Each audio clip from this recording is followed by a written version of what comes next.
Hello everyone, welcome back to your boy YoItSJaKe for YoItSJaKe's channel. Today I want to take a first ever look on identifying the Metal Slug series. But specifically I want to take a good look at the Metal Slug 4, 6, and 7 games, as those have few of the best, if not the best, bosses in the whole franchise whatsoever.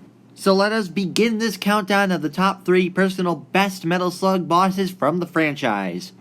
And as always, if you do have your own personal opinion of these bosses or other bosses, feel free to title them below in the comment section. And without further ado, let us begin. Number 3 is the Amethyst Syndicate final boss from Metal Slug 4. Now when I first played this boss on my Xbox and Metal Slug 4 in the past, it was actually a very drastically hard boss to fight without even taking damage, hence all the bosses in the Metal Slug series because of my skill level. And the reason I put this at number 3, Numeral Trace, is mainly considering the fact that it isn't the hardest Metal Slug boss like the last two are.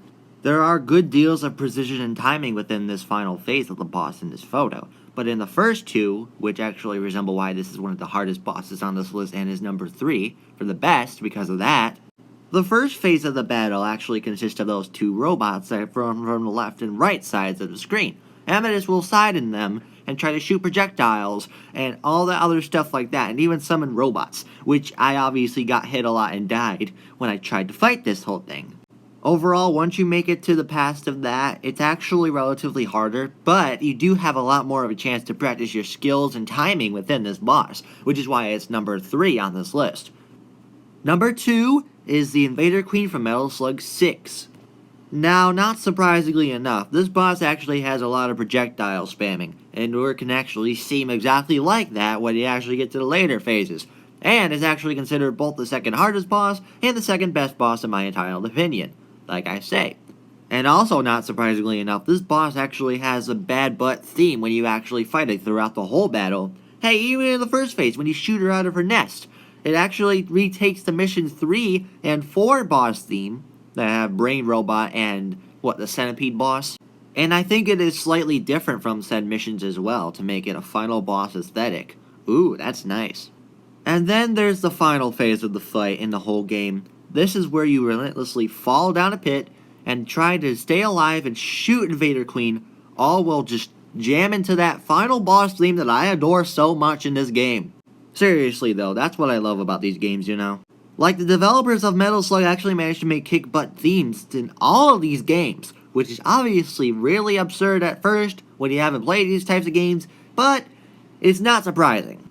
And finally, at number 1, everyone, it is the Kraken from Metal Slug 7, which is the best, and I repeat, the best boss, in my entitled opinion, out of all the games in the franchise. And let me tell you why.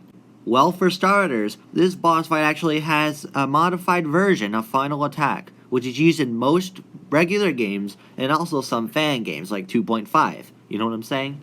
The setting here is just really awesome and really considered one of the best in my opinion in the franchise, because you literally fight what seems to be like a volcanic state, like a scientific volcanic setting, and that's what I love. Metal Slug doesn't really take advantage of that from what I see a lot, because I don't play all the games so I wouldn't know all the time.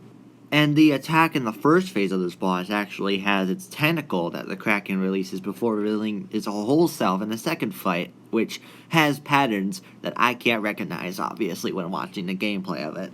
The movement pattern is actually one of my favorites in this first phase, where the tentacles actually go in and out of the lava, and then when they come out, they spit out rocks that were once formed of lava, which actually is caused by the lava.